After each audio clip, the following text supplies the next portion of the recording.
आज मेरी बेटी की दूसरी शादी थी। उसकी पहली शादी का क्या हुआ, मैं उसे भूल जाना चाहती थी क्योंकि वह बड़ी अजीब घटना थी। लेकिन आज उसकी दूसरी शादी थी। मुझे यकीन था कि वह मेरे बेटे का ख्याल रखेगी। मेरा बेटा बहुत कमाता था, अच्छा और बहुत सुंदर था। वह इस परिवार का एकमात्र वारिस था।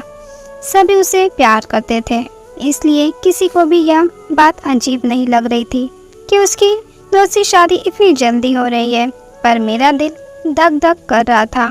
रात जैसे जैसे नज़दीक आ रही थी, मेरा दिल भी उतना ही तेज़ी से धड़क रहा था और मैं चिंतित हो रही थी।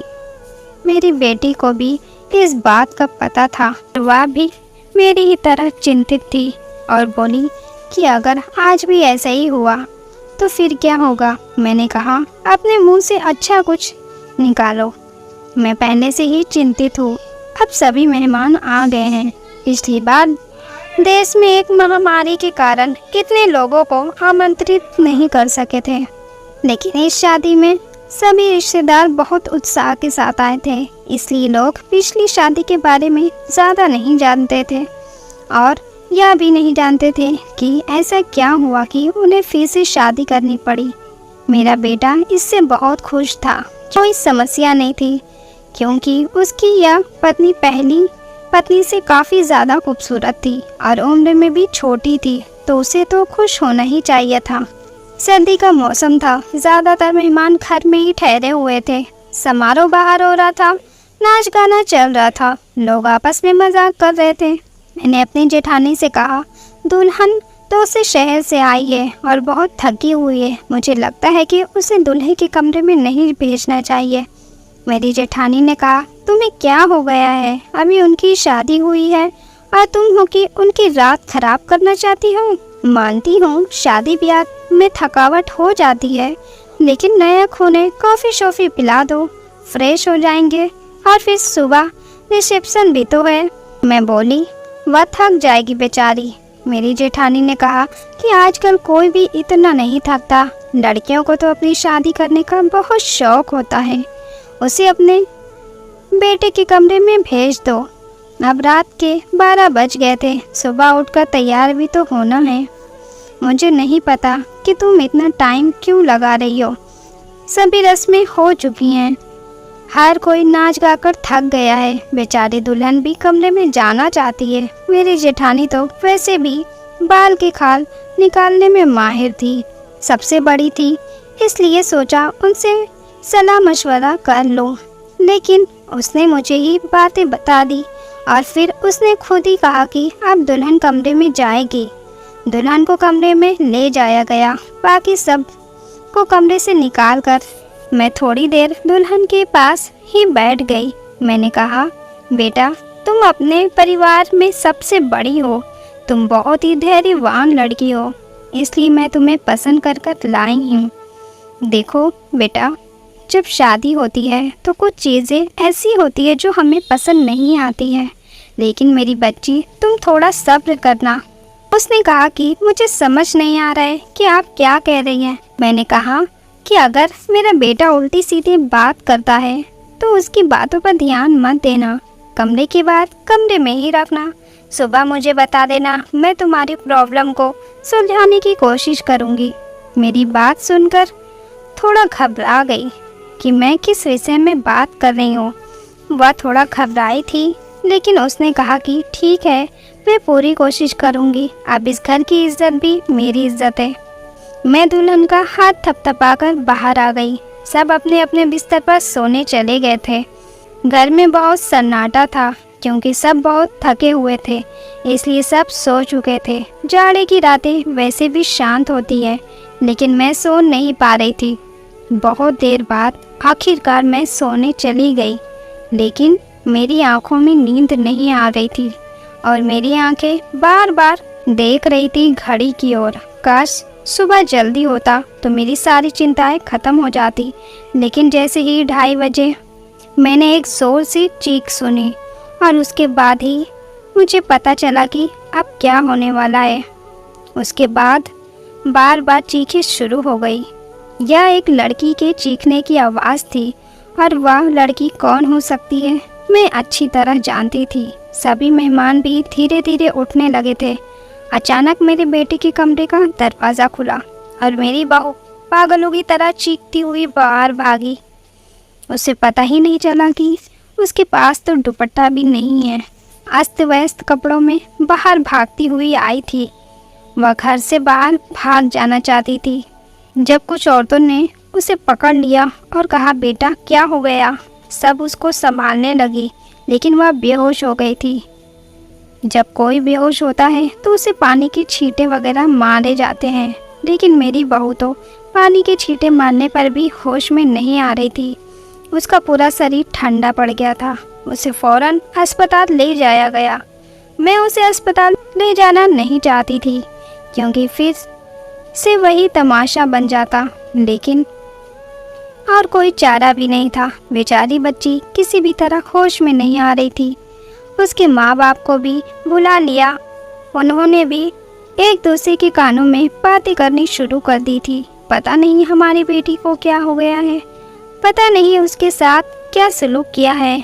वह सब लोग मुझे अजीब सी नज़रों से देख रहे थे। सवाल ही सवाल हर तरफ थे और मैं बेचारी परेशान सी हॉस्पिटल में घूम रही थी। मैंने घर आकर अपने बेटे से पूछना चाहा कि अब उसने क्या किया है, तो वह कमरे में ही नहीं था। उसका फ़ोन भी बंद था। कमरे की हालत बिल्कुल नॉर्मल थी। कोई भी ऐसी हरकत नहीं लग रही थी कि कोई चीज़ टूटी होती है या उसने अपनी बीवी पर हाथ उठाया होता। लोगों के सवालों से बचने के लिए शायद मेरा बेटा अरविंद कहीं चला गया था।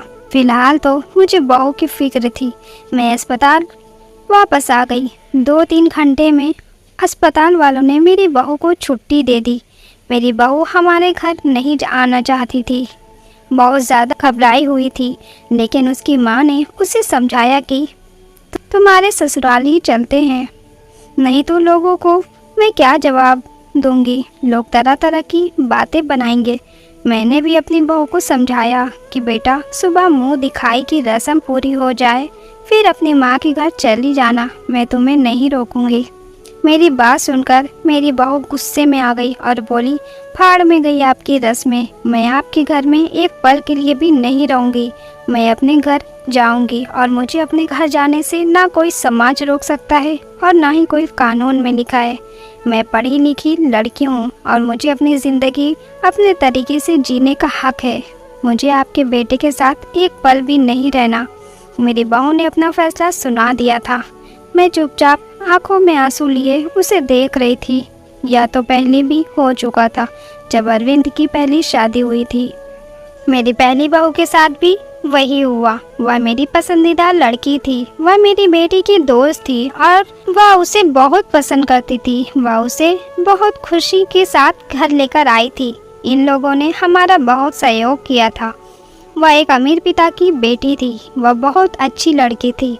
मुझे भी उसका घर आना अच्छा लगता था। कुछ ही दिनों में मैंने महसूस किया कि जैसे वह अरविंद को पसंद करने लगी है और शायद इसीलिए रिश्ता भेजा था।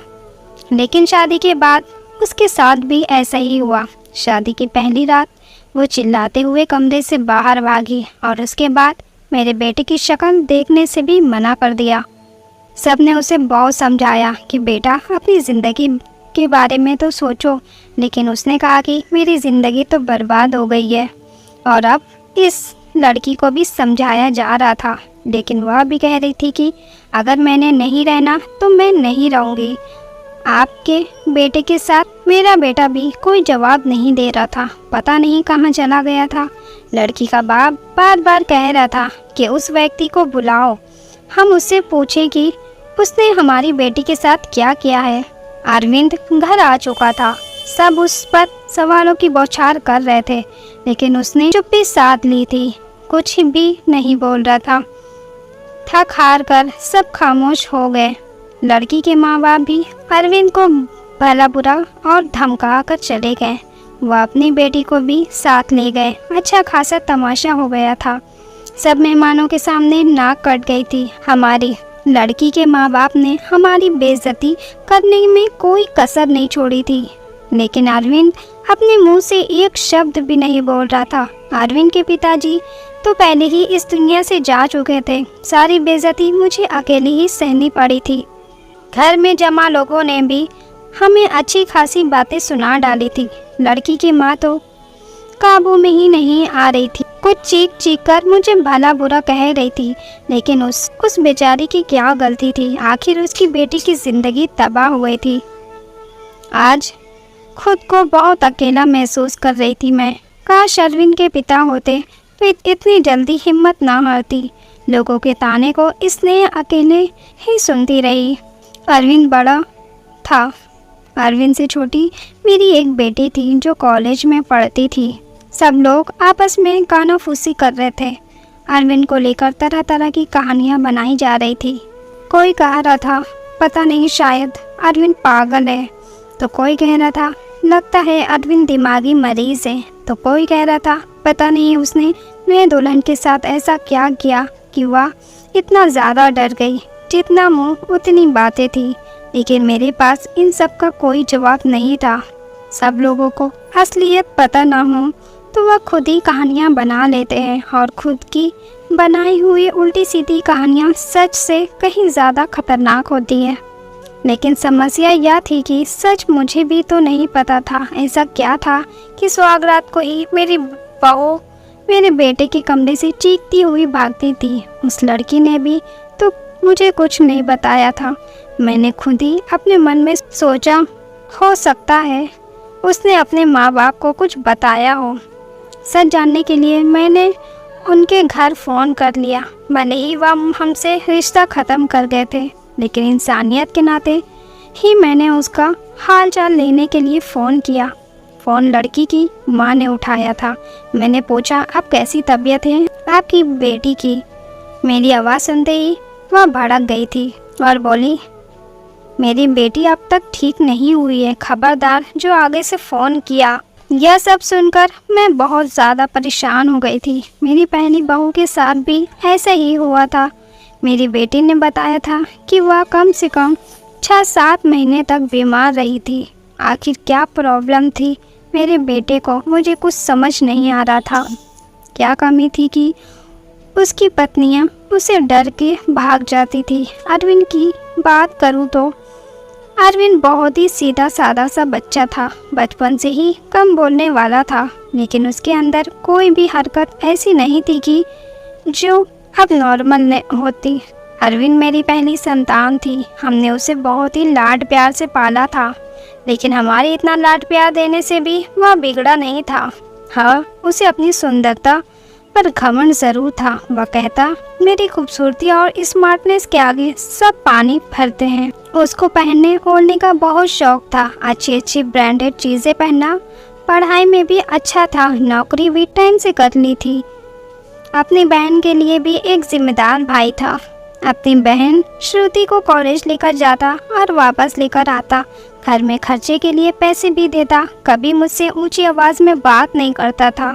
उसके दोस्त भी कोई ऐसे नहीं थे जो मैं कहती कि गलत संगत में पड़ गया है। कोई नशा भी नहीं करता था। बस उसके कुछ गिने चुने ही दोस्त थी। यह सबसे अच्छा दोस्त था जो बाहर विदेश में रहता था। कभी कभी उससे फ़ोन पर बात भी होती थी। उसने भी अपने दोस्त की बात करवाता था। कभी कभी मुझसे कहता मम्मी क्यों ना हम भी श्रुति की शादी इसी से कर दें, बहुत ही अच्छा लड़का है। कुल मिलाकर सब कुछ नॉर्मल ही था, लेकिन यह जो इस बार हुआ था यह बिल्कुल भी नॉर्मल नहीं था। पता नहीं मेरे बेटे में क्या कमी थी। ऐसा क्या करता था अपनी पत्नियों के साथ कि वह भाग जाती थी। दिन धीरे धीरे आगे सरकते गए। अरविंद थोड़ा नॉर्मल हो चुका था। अब घर में थोड़ी बहुत बात करने लगा था। इस बार मैंने सोचा कि अरविंद की तीसरी शादी करवाऊं और ऐसी लड़की से करवाऊं जो मुझे बताए कि आखिर सुहागरात के कमरे में अरविंद ऐसा क्या करता है कि दुल्हन भाग जाती है। अरविंद की दो पत्नियों से तलाक हो चुकी थी। मैं यह भी चाहती थी कि जो बहू आए वह मेरे घर में ही रहे, यहाँ से भाग कर ना जाए। मैं किसी की ज़िंदगी बर्बाद करना नहीं चाहती थी, क्योंकि मैं भी एक बेटी की माँ थी। और मैं यह अच्छी तरह से जानती थी कि तलाक का धब्बा एक लड़की के लिए कितनी बड़ी बदनामी होता है। बहुत सोच विचार के बाद मैं इस नतीजे पर पहुंची कि अरविंद की शादी एक शादीशुदा औरत से करवाऊंगी जिसकी पहले से ही शादी हो चुकी हो और वह तलाकशुदा हो या फिर विधवा हो। और जल्दी से मुझे ऐसी लड़की मिल भी गई। लड़की वालों को भी शादी की जल्दी थी, इसलिए उन्होंने भी ज़्यादा छानबीन नहीं की। लड़की कम उम्र रही थी, लेकिन बहुत ज़्यादा सुंदर नहीं थी, बस ठीक ठाक थी। दुबली पतली और सामान्य नाक नक्शे की लड़की थी। मैंने लड़की वालों को बताया कि मेरी बेटी की एक शादी हो चुकी है और मेरी बेटी की पत्नी कुछ समय पहले ही वह छोड़कर चली गई थी। थोड़ा बहुत झूठ बोलना पड़ा क्योंकि सच बताने की स्थिति में मैं बिल्कुल नहीं थी। लड़की वाले शादी के लिए राज़ी हो गए। मैंने अरविंद को लड़की की फ़ोटो दिखाई तो उसने शादी से साफ इनकार कर दिया। बोला मुझे शादी नहीं करनी है, इतनी आम सी शक्ल सूरत की लड़की, मुझे इससे शादी बिल्कुल भी नहीं करनी। अरविंद की बातें सुनकर मैंने उसे डांटते हुए कहा, चुप हो जा, जिस तरह की तेरी हरकतें हैं उन हरकतों से चलते तो तेरी कभी भी शादी नहीं होनी चाहिए। लेकिन एक मामला सोचती हूँ, कब तक बैठी रहूँगी और तेरा ध्यान रखूँगी। मेरे जाने के बाद कोई तो ऐसा हो जिसके साथ तू अपनी ज़िंदगी गुजार सके। बोलते बोलते मेरी आंखों में आंसू आ गए। मेरी आंखों में आंसू देखकर अरविंद चुप हो गया। शादी के लिए रजामंदी दे दी और उठकर कमरे में चला गया। कहीं ना कहीं अरविंद के दिल में चोर ज़रूर था, वह मुझसे नज़रें चुरा रहा था। लेकिन इस बार मैंने भी तय कर लिया था कि मैं सच जान कर रहूँगी। मैंने पहले ही सोच लिया था कि इस बार मैं लड़की को अपने भरोसे पर ले लूँगी, लेकिन उसे यह नहीं बताऊँगी कि पहले उसकी पत्नी डरकर भाग गई थी। उसे प्यार से समझा दूँगी, उसे भरोसा दिलाऊँगी कि अगर कुछ ऐसी वैसी बात हो तो मुझे बताए, मैं उस समस्या का समाधान करूँगी। इस बार शादी का प्लान बहुत ही सादगी से करने का था और फिर मैंने बहुत ही सादगी से अरविंद की शादी कर दी। लड़की का नाम रश्मि था, बहुत ही प्यारी बच्ची थी। मेरी बेटी ने मना भी कर दिया था कि मम्मी रहने दो, भाई को भी भाई के हाल पर छोड़ दो। लेकिन मैंने उसे समझाया था कि बेटा, हो सकता है तेरे भाई के साथ कुछ मसला हो जिसे सुलझाना हमारा फ़र्ज़ है। इधर शादी निपट गई। इस बार मैंने ज़्यादा मेहमान को नहीं बुलाया था। घर में कुछ ही मेहमान थे जो कि मेरे रिश्तेदार नहीं बल्कि कुछ जानने वाले थे। मेरे कुछ सहेलियां वगैरह भी और उनके परिवार वाले थे। रश्मि को मैं अरविंद के कमरे में ले गई।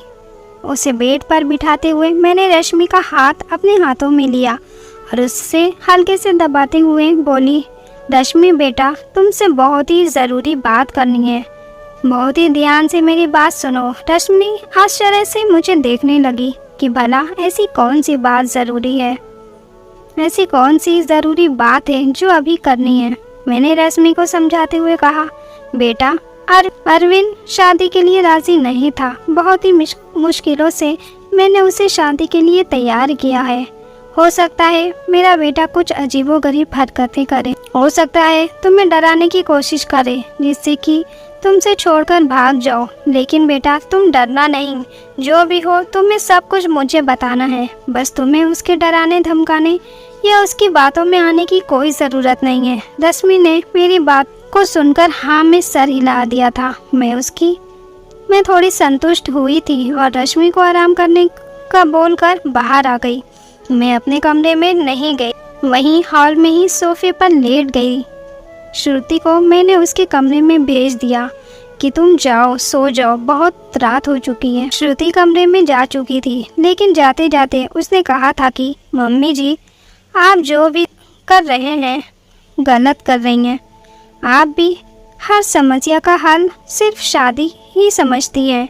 आपको किसी की बेटी की ज़िंदगी को यूँ बर्बाद नहीं करना चाहिए। श्रुति जा चुकी थी। मैं सोफे पर लेटी दिल ही दिल में अपने भगवान को याद कर रही थी और दुआ मांग रही थी कि हे भगवान, यह रात अच्छे से बीत जाए। बहुत ही खामोशी थी। ऐसा लग रहा था जैसे तूफान के आने से पहले की खामोशी हो। घड़ी की टिक टिक मेरे सर पर हथौड़ी की तरह लग रही थी। मैंने अपने भगवान को मनाने में लगी हुई थी कि तभी वही हुआ जिसका मुझे डर था। रश्मि चीखते हुए बाहर आई और पागलों की तरह घर के बाहर भाग जाना चाहती थी। मैंने उसे जैसे तैसे करके उसे बाहर गेट से अंदर कर लिया था।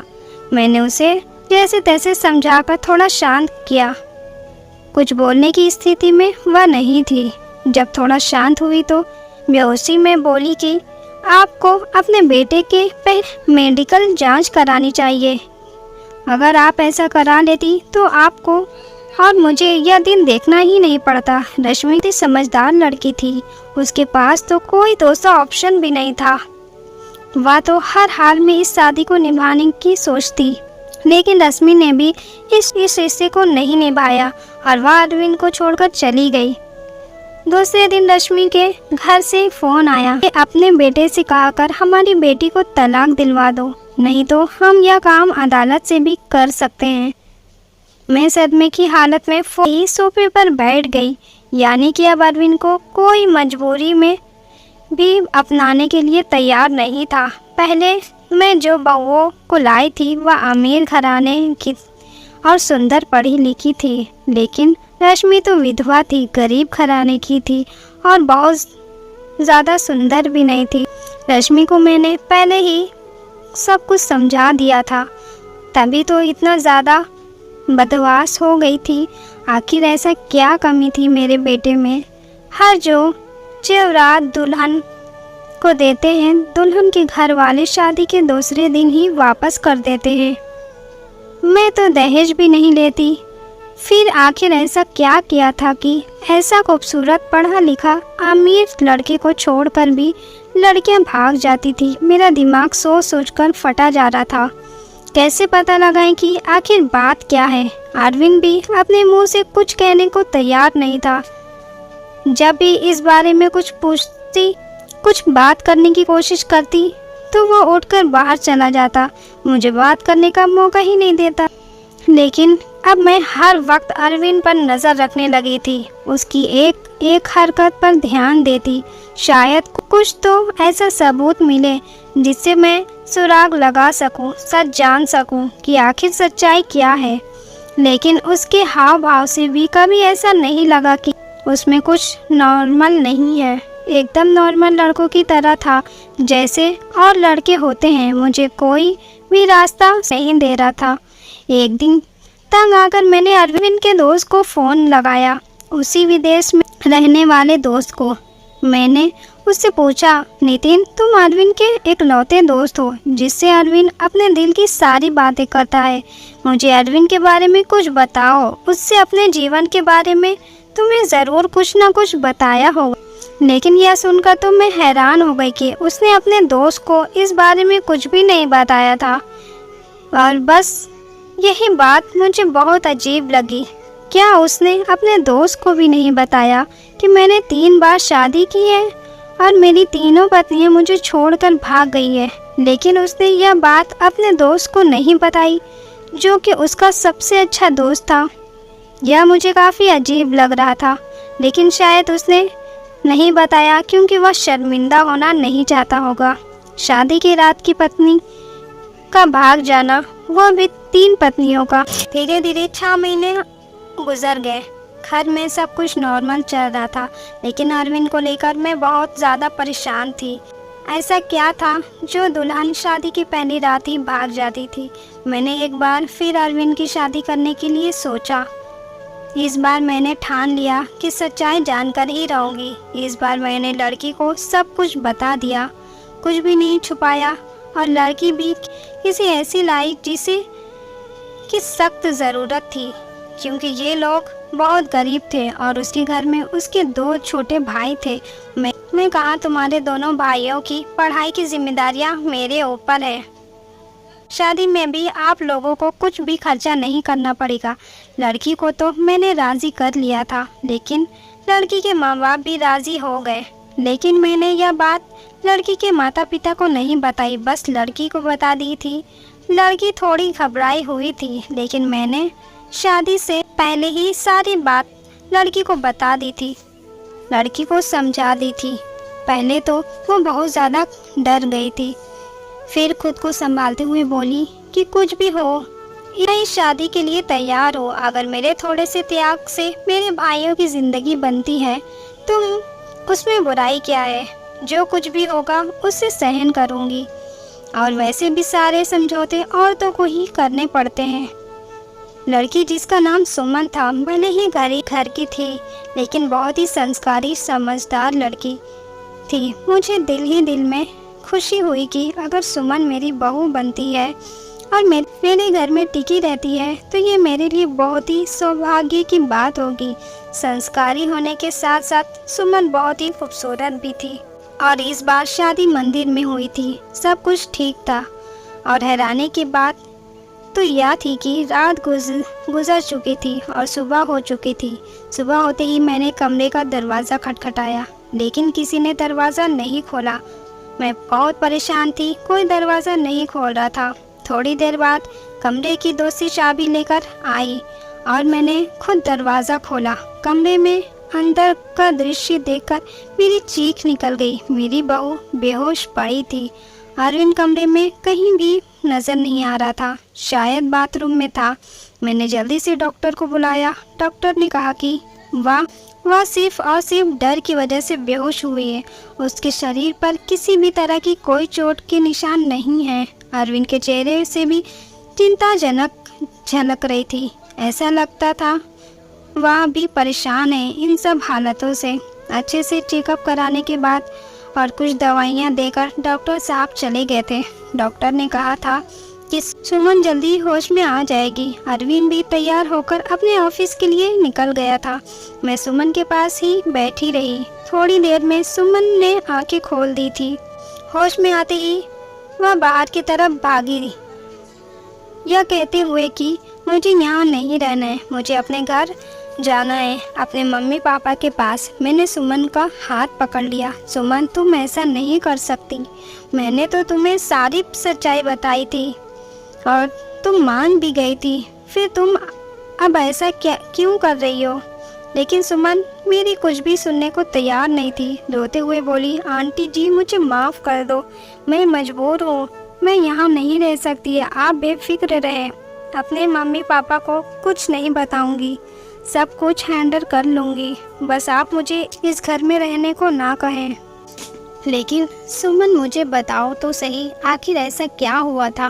मैं सच जानना चाहती हूँ। सुमन, तुमसे वादा किया था कि तुम अरविंद की सच्चाई मुझे बताओगी। आंटी, अरविंद के बारे में मैं कुछ नहीं बता सकती। अगर मैंने अरविंद के बारे में बोला तो वह मुझे जान से मार देगा।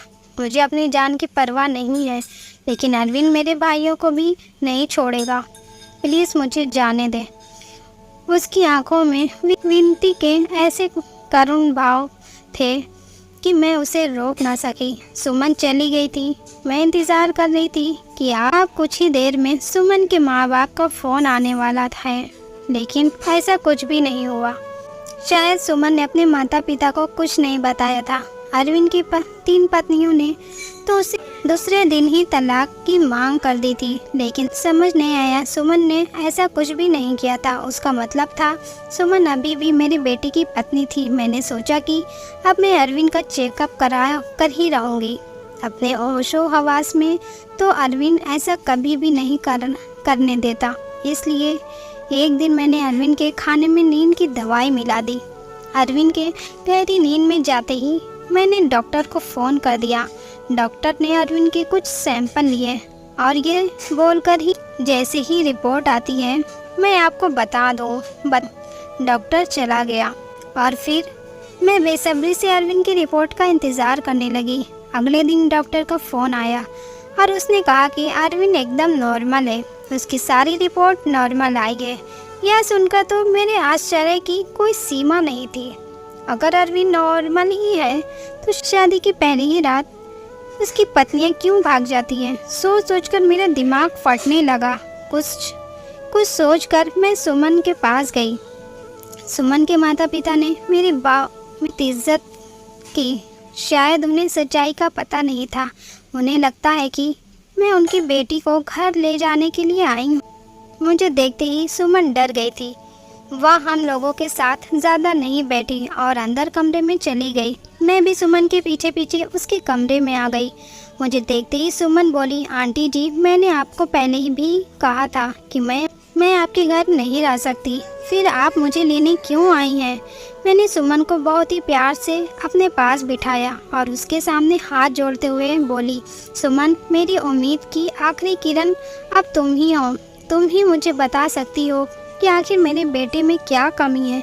एक मजबूर माँ तुमसे हाथ जोड़कर विनती करती है, प्लीज़ मना मत करना। मेरी आंखों में आंसू और मेरे जोड़े हुए हाथ लेकर सुमन ने मेरे हाथों को थाम लिया और बोली, आंटी जी, मैं मजबूर है, प्लीज़ आप मेरे सामने हाथ मत जोड़ें। जब सुमन किसी तरह सच्चाई बताने के लिए राज़ी नहीं हुई तो फिर मैंने सुमन से कहा, ठीक है, तुम अपने मुंह से कुछ मत बताओ, मैं खुद अपनी आंखों से देख लूँगी, लेकिन तुम मेरी मदद तो कर ही सकती हो। तुम आज रात के लिए मेरे बेटे के कमरे में फिर से रुक जाओ, मैं सारी सच्चाई अपनी आंखों से देख लूँगी। पहले तो सुमन डरती रही, लेकिन मेरे बहुत समझाने पर मैं तुम्हारे साथ रहूँगी, तुम्हें कुछ नहीं होगा, वह मान गई थी। मैं सुमन को अपने घर ले आई। सुमन के माता पिता ने बहुत ही खुशी से अपनी बेटी को विदा किया था। एक बार फिर से सुमन को दुल्हन बनाकर मैंने अरविंद के कमरे में बिठा दिया। अरविंद को मैंने पहले ही फ़ोन कर दिया था कि सुमन घर आ गई है, तुम भी ऑफिस से जल्दी आ जाना। आज मैं घर पर नहीं मिलूँगी, तुम्हारी मौसी की तबीयत खराब है, वहाँ जा रही हूँ और रात भर वहीं रहूँगी। मेरी बात सुनकर अरविंद ने सिर्फ में ही जवाब दिया था और फ़ोन काट दिया था। मैं अरविंद के कमरे में ही छुप कर बैठ गई। आज सब कुछ मैं अपनी आंखों से ही देख लेना चाहती थी। कुछ ही देर में दरवाज़ा खुला था और अंदर कमरे में अरविंद दाखिल हुआ। उसने एक नज़र सजी संवरी बैठी सुमन पर डाली थी और बिना कुछ कहे बाथरूम में घुस गया था। सुमन डरी सहमी सी बैठी थी, जैसे ही अभी उठकर भाग जाएगी। मैं भी सांस रोककर आने वाली सिचुएशन के लिए खुद को तैयार कर रही थी कि तभी अचानक बाथरूम से किसी औरत की चीखने की आवाज़ें आने लगी। आवाज़ें सुनते ही सुमन बेड से उतरकर नीचे खड़ी हो गई। डर से वो थर थर काँप रही थी। मैं हक्का बक्का सी खड़ी थी। अंदर तो अरविंद गया था, फिर ये औरत की आवाज़ क्यों आ रही थी? तभी अरविंद बाहर निकला और अरविंद को देखते ही मैं बेहोश होते होते बची। उसने अपना हुलिया एकदम से बदल लिया था। उसने औरतों जैसे कपड़े पहन रखे थे, बहुत ही बेहुदा सा, यूँ कहिए कि बहुत ही डरावना सा मेकअप कर रखा था। आंखों में जैसे खून उतरा हुआ था। आवाज़ में भी लड़की की तरह ही निकाल रहा था। तुमने मना किया था कि मेरी ज़िंदगी में दोबारा मत आना। तुमने मेरी बात नहीं मानी। अब तुम अपने मौत की जिम्मेदार खुद होगी। बहुत ही भयानक हंसता हुआ अरविंद सुमन की तरफ बढ़ा था। सुमन चीख मारती हुई मेरे पास आ गई। मैं भी बाहर आ गई थी और अरविंद को रोकने की कोशिश कर रही थी। अरविंद, क्या हो गया है तुम्हें? तुम होश में तो हो? अरविंद ने मुझे ज़ोर से धक्का दिया था। कौन अरविंद? परमिला नाम है मेरा। मौका देकर सुमन कमरे में भाग गई थी। इससे पहले अरविंद फिर से मेरे पास आता, मैं भी कमरे से बाहर निकल गई और कमरे को बाहर से बंद कर दिया। अरविंद की भयानक हंसी मुझे बाहर तक सुनाई दे रही थी। मैंने डरी सहमी सुमन को अपने सीने से लगा लिया। हालांकि मैं खुद भी बहुत ज़्यादा डरी हुई थी। आंटी जी, मुझे नहीं मरना है। अरविंद मुझे ज़िंदा नहीं छोड़ेगा। उसने कहा था अगर मैंने किसी को कुछ बताया तो वह मुझे मार डालेगा, साथ में मेरे भाइयों को भी। मुझे और मेरे भाइयों को बचा लो आंटी जी, कुछ नहीं होगा। सुमन, शांत हो जाओ, मैं सब कुछ संभाल लूँगी। मेरे दिमाग में थोड़ा काम करना शुरू किया तो सबसे पहले ख्याल मेरे दिल में यही आया कि शायद अरविंद पर किसी भूत का साया है।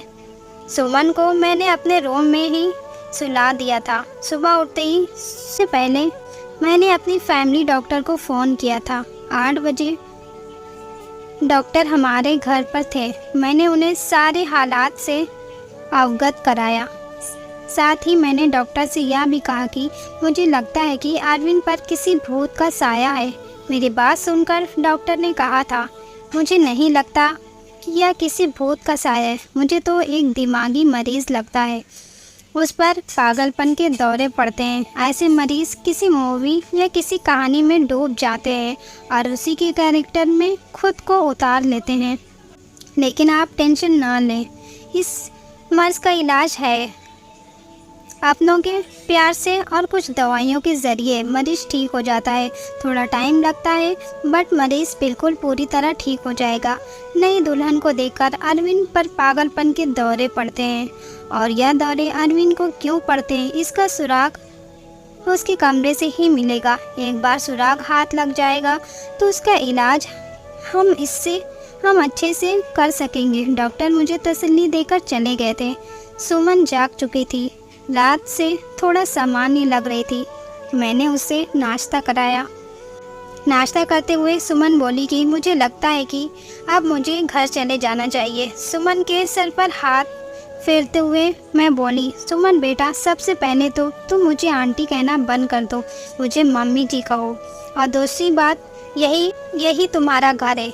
इतना सब कुछ अपनी आंखों से देखने के बाद भी आप यह सब कैसे कह सकती हैं? सुमन ने हैरानी से पूछा।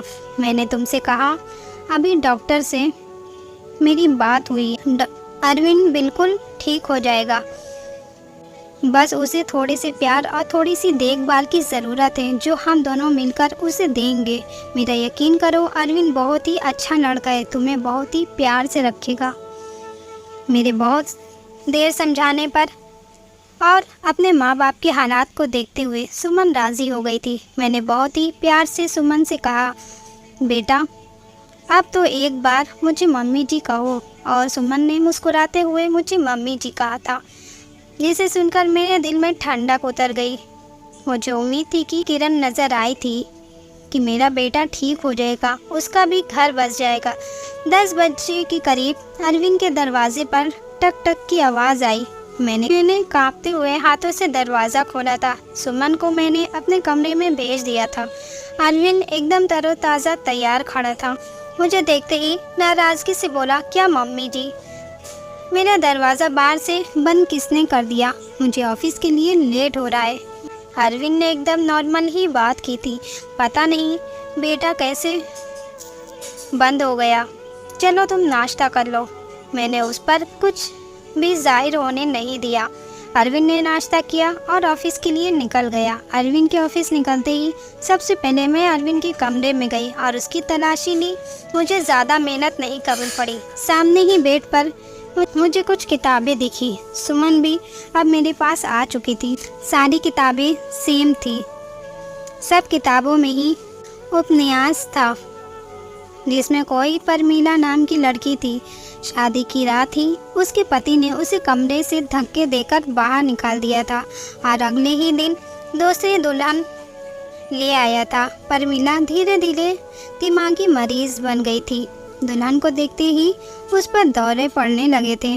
आप तो किसी शादी में दुल्हन को देखती तो उसे मारने के लिए भागती थी। परमीला के ससुराल वालों ने उसे पागल घोषित कर दिया था और उसके मायके भेज दिया था। दुल्हनों को देखकर परमीला का पागलपन कम ही नहीं हुआ था और परमीला के कैरेक्टर में ही अरविंद ने खुद को उतार लिया था। मैंने डॉक्टर को फ़ोन करके सारी बातें बताईं। डॉक्टर ने कहा कि आप लोग बिल्कुल भी ना घबराएं, मैं कुछ दवाइयाँ दूंगा जो कि उपन्यास अरविंद पढ़ता है वह सारी किताबें आप रूम में से बाहर निकाल दें। धीरे धीरे प्यार से अरविंद को समझाना पड़ेगा, उसे परमीला के कैरेक्टर से निकालना पड़ेगा।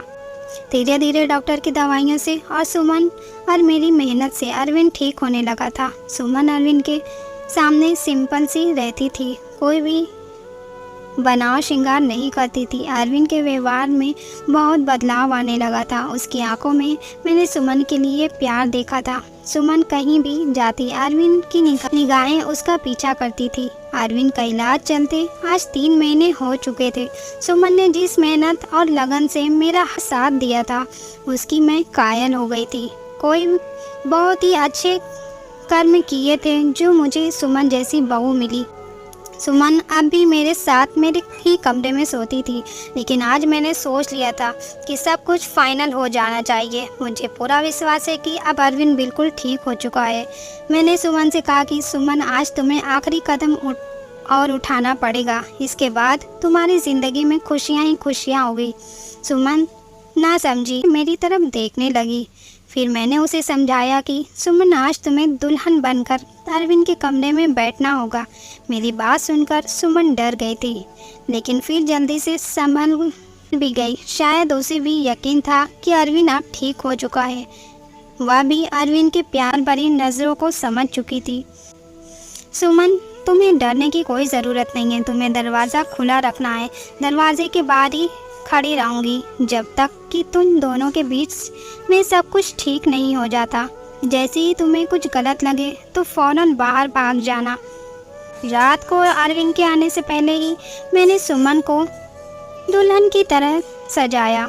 अरविंद के बेड को भी बहुत ही खूबसूरती से सजाया था। मैंने अरविंद के आने का टाइम हो गया था। मैंने सुमन को सजाए पर बेड पर लिटा दिया और बाहर आ गई। थोड़ी देर में अरविंद आ चुका था। खाना खाते हुए अरविंद की निगाहें इधर उधर कुछ ढूंढ रही थी। मैं समझ गई थी कि अरविंद किसे ढूंढ रहा है, लेकिन मैं अनजान बनी रही। कुछ देर बाद अरविंद खुद ही बोला, मम्मी, सुमन कहीं दिखाई नहीं दे रही है। क्या कहीं गई है? मेरे बोलने से पहले ही श्रुति बोल पड़ी, भैया भाभी तो आपकी ही। इससे पहले कि श्रुति अपनी बात पूरी करती, मैंने उसे चुप करा दिया। मैंने मुस्कुराते हुए कहा, अरविंद, तुम पहले खाना ख़त्म करो, उसके बाद अपने कमरे में जाओ तो मैं अपने सवालों का जवाब मिल जाएगा। खाना खाने के बाद अरविंद अपने कमरे में चला गया। मेरा दिल ज़ोरों से धड़क रहा था। पता नहीं क्या होने वाला है। हे भगवान, सब कुछ ठीक हो।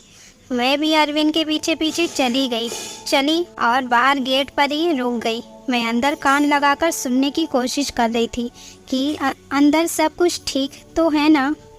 खड़े खड़े मुझे काफ़ी देर हो चुकी थी, लेकिन अभी तक अंदर शांति थी। और कुछ ही देर में मुझे सुमन और अरविंद की सरगोशियाँ सुनाई देने लगी। प्यार में डूबी हुई सरगोशियों में मुस्कुरा दी। मेरे अंदर तक सुकून उतर गया। मन ही मन मैंने भगवान को धन्यवाद दिया और अपने कमरे में आते ही सुकून से लेट गई। सुबह मेरी आँख देर से खुली। जल्दी उठकर किचन की तरफ भागी तो सुमन को किचन में पहले से ही मौजूद पाया। मुझे देखकर सुमन के चेहरे पर मुस्कुराहट आ गई। सुमन की झुकी हुई नज़रें और शर्मीली मुस्कुराहट से ही मैं पहचान गई कि सब कुछ ठीक है। मैंने प्यार से सुमन के माथे को चूमते हुए कहा, सुमन बेटा, तुम इतनी सुबह किचन में क्या कर रही हो? सुमन थोड़ा शर्माते हुए बोली, मम्मी जी, वह अरविंद को कॉफ़ी चाहिए थी, वही बना रही थी। सुमन को कॉफ़ी बनाता छोड़कर मैं बाहर हॉल में आ गई। सोफे पर बैठकर मैंने अपनी आंखें बंद कर ली। आज मेरे अरविंद के और सुमन के जीवन में खुशियाँ ही खुशियाँ थी। भगवान मेरे परिवार को किसी की नज़र ना लगने देना। वीडियो अच्छी लगी तो वीडियो को लाइक और चैनल को सब्सक्राइब ज़रूर करिएगा। मिलते हैं अगली वीडियो में।